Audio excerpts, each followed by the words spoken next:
Tudo bem com vocês? Espero que sim. Vamos para mais uma live e hoje eu quero conversar com vocês a respeito dos famosos mecanismos de defesa que são produzidos na nossa mente, no nosso aparelho psíquico, na nossa psique. Como que a psicanálise aborda esse assunto que é tão importante na teoria psicanalítica? O que são os mecanismos de defesa de acordo com a psicanálise? É sobre isso que eu abordarei nessa live hoje. Você é muito bem-vindo, fique à vontade para convidar mais alguém, compartilhe.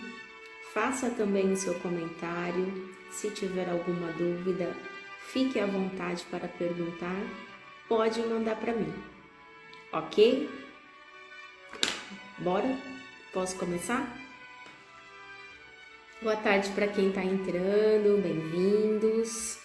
Vocês estão me ouvindo direitinho? Dá um feedback para mim sobre o som, por gentileza.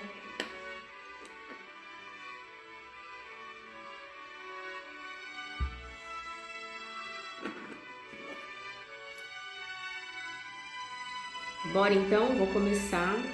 Prometo que eu serei bem breve, bem objetiva, porque eu não quero tomar o tempo de vocês.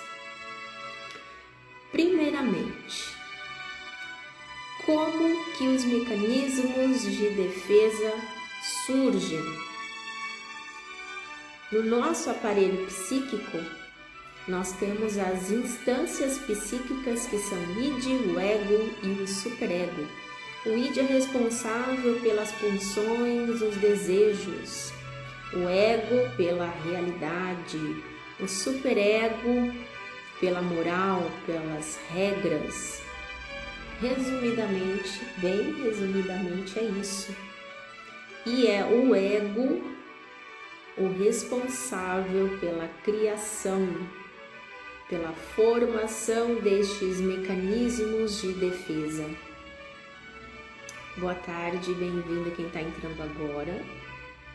Portanto, é no ego, essa instância psíquica tão importante, responsável pela formação de todos os mecanismos de defesa.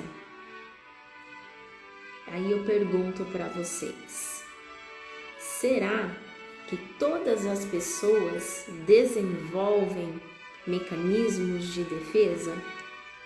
Se alguém quiser responder aqui para mim na caixinha, fica à vontade. Será que todas as pessoas desenvolvem mecanismos de defesa ou não? Será que apenas algumas pessoas conseguem desenvolver esses tais mecanismos de defesa? Depois eu respondo, mas se você já quiser mandar o seu palpite, fique à vontade.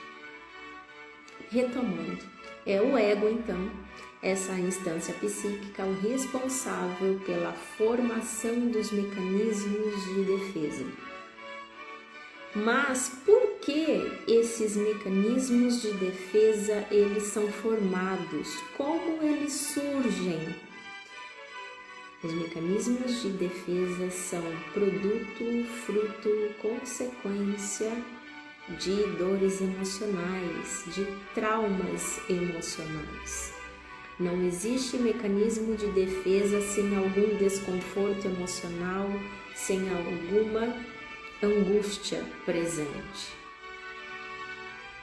Toda angústia, todo sentimento desconfortável da ordem da psique, obrigatoriamente vai desenvolver mecanismos de defesa. Mas o que são esses mecanismos de defesa? São estratégias da nossa mente, portanto do nosso aparelho psíquico, em uma tentativa de amenizar aquela dor emocional, aquele desconforto emocional, aquela angústia, aquele medo. ok? São estratégias que a nossa psique elabora para tentar nos proteger de alguma forma. E eu digo tentativa, porque essa estratégia ela não é totalmente eficaz, ok? Boa tarde para quem está entrando agora, sejam bem-vindos. E eu quero falar sobre um mecanismo de defesa que está muito presente no comportamento humano, porque sim, os mecanismos de defesa, eles se apresentarão no comportamento humano, até mesmo em traços da personalidade do sujeito. Mas, como eu sempre digo, não existe comportamento sem causa.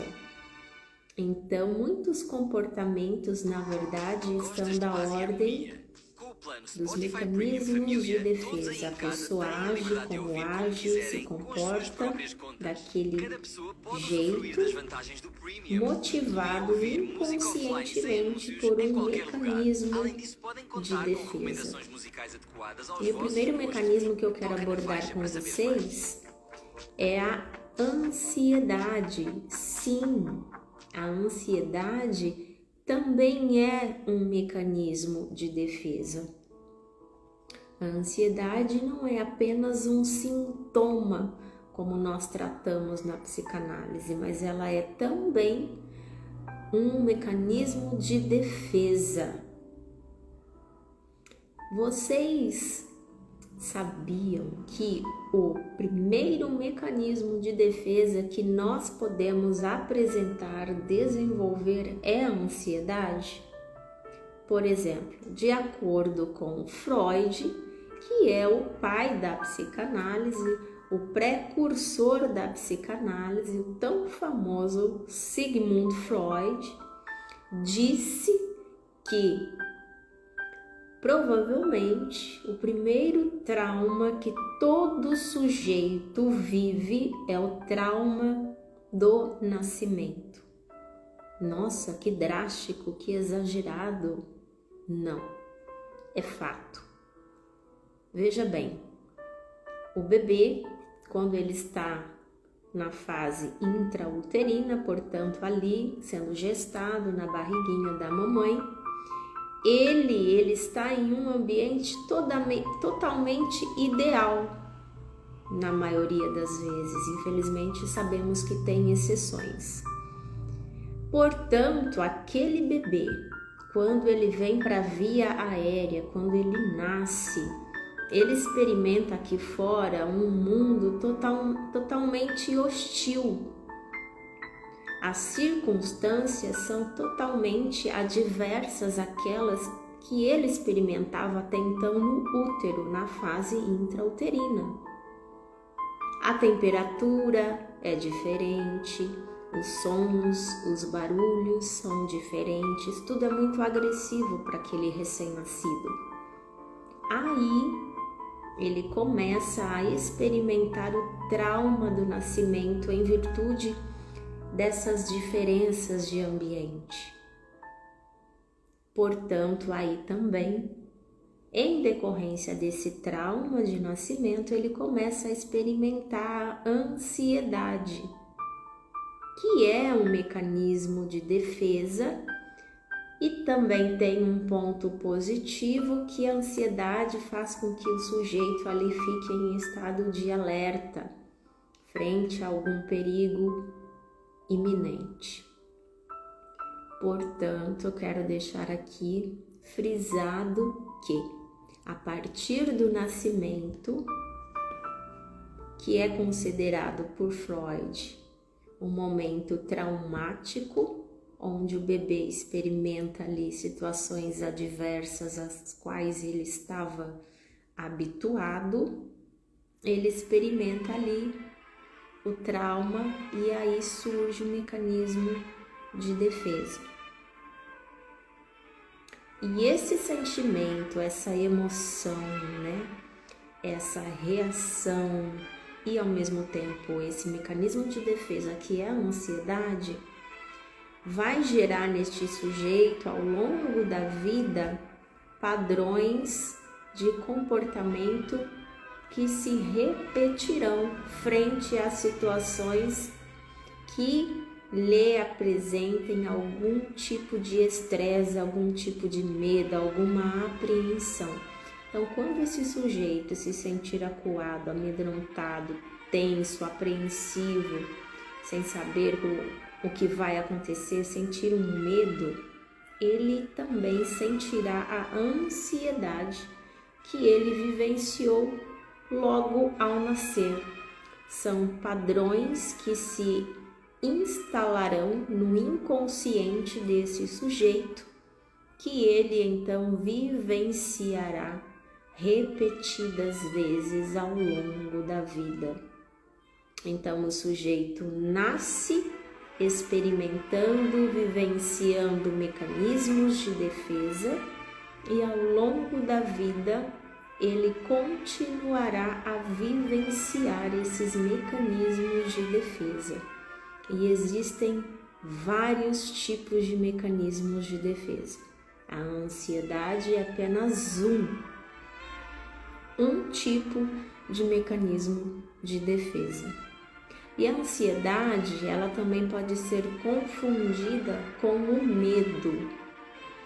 São parecidos, porém são diferentes.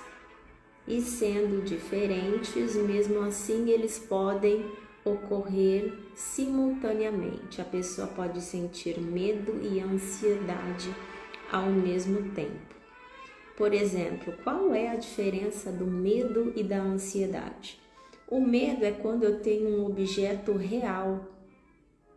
Por exemplo, eu estou andando na rua, tô vendo ali um cachorro pitbull vindo na minha direção.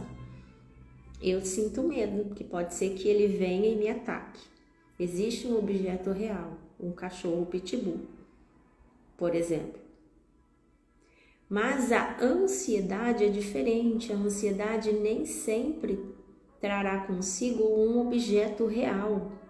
Não existe uma situação concreta, algo palpável, para que a pessoa sinta um desconforto frente àquela situação.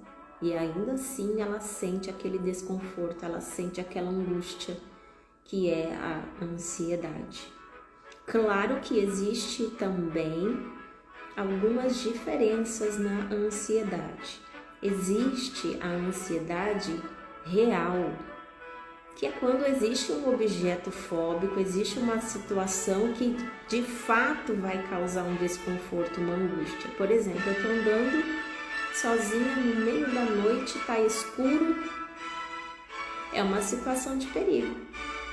Então eu vou sentir aquela angústia da ansiedade por conta daquela situação em específico. Existe ali uma situação que existe ali um perigo envolvido que me traz ali uma ansiedade. Então é uma circunstância, é uma realidade que me causa ansiedade. Mas existe também a ansiedade, como eu já disse, que não existe algo real. Nós podemos dizer sobre a ansiedade neurótica. A ansiedade neurótica, ela acontece da seguinte forma. Por exemplo, a criança, ela tem nos pais como sendo figuras de autoridade sobre a vida dela. E quando ela faz algo inadequado, ela é repreendida por essas figuras, ela é exortada, ela é corrigida, ela é repreendida, ela pode ser até mesmo punida. E frente a essa situação de punição, por conta dessas figuras de autoridade, pai e mãe, ela pode gerar ali essa ansiedade, ela pode sentir essa ansiedade neurótica que está estritamente relacionada a figuras de autoridade. Começa na infância com o pai e com a mãe. E ela pode trazer essa angústia, que essa ansiedade neurótica relacionada a figuras de autoridade para a vida adulta. Quando ela está frente a um professor, por exemplo, ela se sente acuada, ela se sente insegura, então ela vai sentir essa ansiedade neurótica em contato com essa pessoa. Ela pode sentir essa ansiedade no relacionamento com o seu chefe, com o seu patrão, com essa figura de autoridade que está acima dela hierarquicamente. Esse é um tipo de ansiedade neurótica. Por que neurótica? Porque ela está ali fixada, ficou fixada no inconsciente desse sujeito desde a infância. É como se ficasse ali no inconsciente aquela mensagem: é uma figura de autoridade, tem poder sobre mim, pode me punir se eu fizer algo errado. Então o sujeito ele desenvolve essa ansiedade frente às demais figuras de autoridade que ele terá contato ao longo da vida. Tá claro?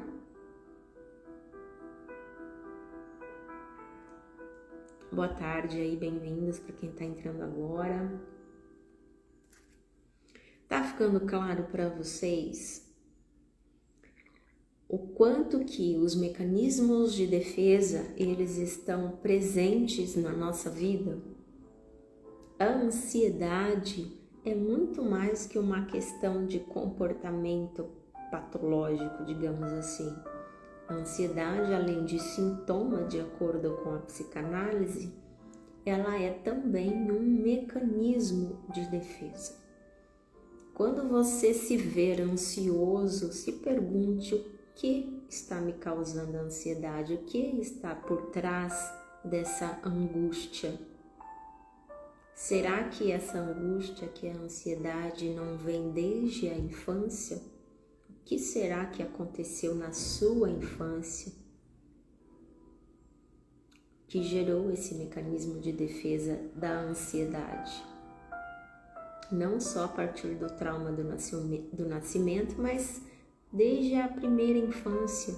Será que aconteceu algum evento traumático em específico? Por exemplo, pessoas que sofreram o trauma do abuso sexual, na grande maioria das vezes, desenvolvem sim como sintoma um mecanismo de defesa da ansiedade. São pessoas que vivem constantemente com essa angústia da ansiedade e muitas vezes elas não sabem a origem.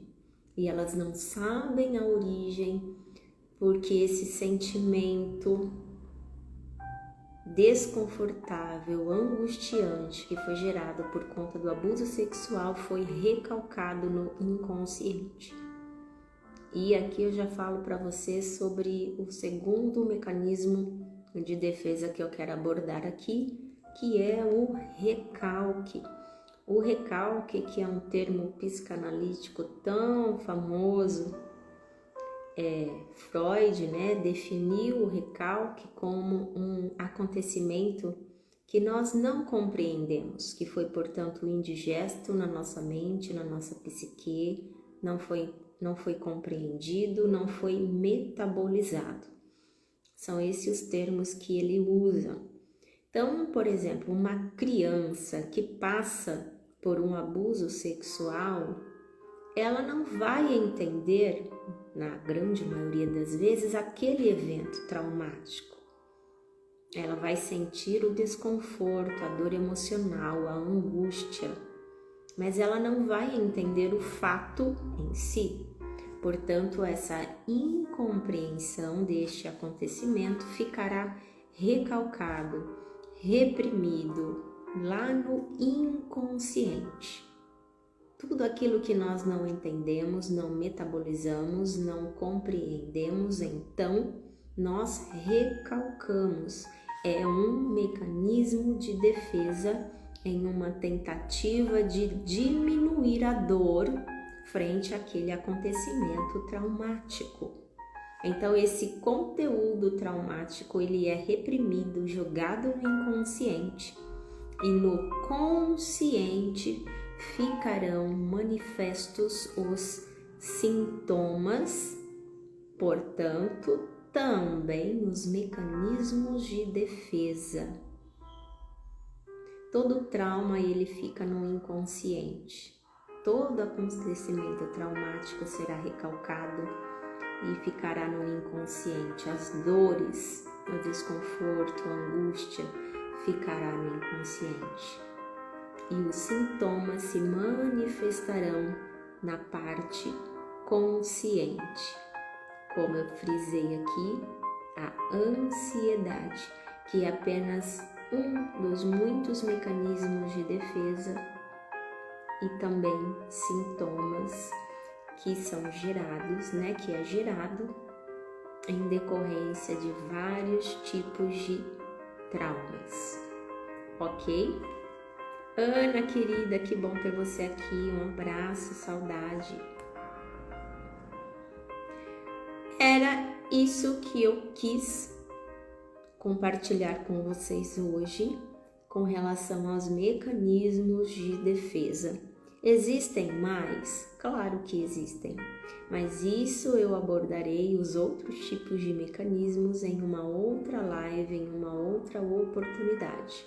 Eu perguntei no início, será que todas as pessoas desenvolvem, os mecanismos de defesa? Sim, todas as pessoas desenvolvem mecanismos de defesa. Portanto, é natural que o nosso ego desenvolva mecanismos de defesa. O que não é natural é quando esse mecanismo se apresenta de uma maneira exagerada, exacerbada. Lembra do primeiro exemplo que eu dei sobre o trauma do nascimento?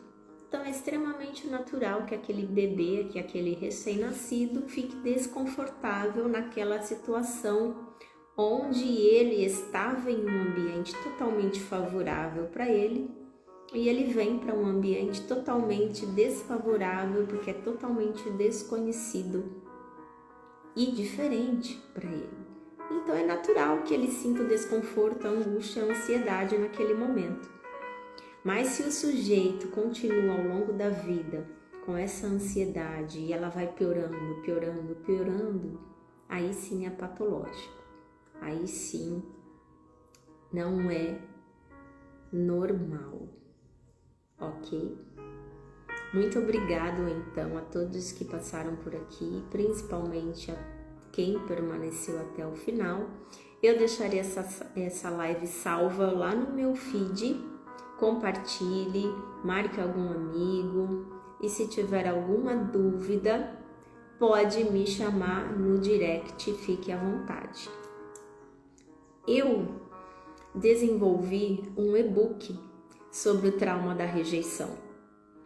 Eu sempre falo aqui sobre o trauma da rejeição, os sintomas, em especial a dependência emocional, e eu desenvolvi esse e-book que ele aborda do ponto de vista psicanalítico, obviamente, este trauma que é tão devastador que é a rejeição.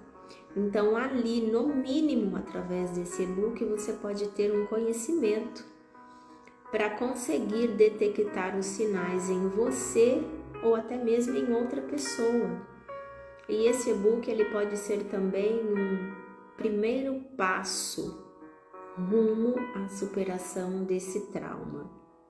Claro que esse e-book não substitui um tratamento terapêutico em análise com um profissional qualificado, um psicanalista, um analista. Não substitui, mas ele pode agregar e ele pode ser o início de uma jornada de transformação.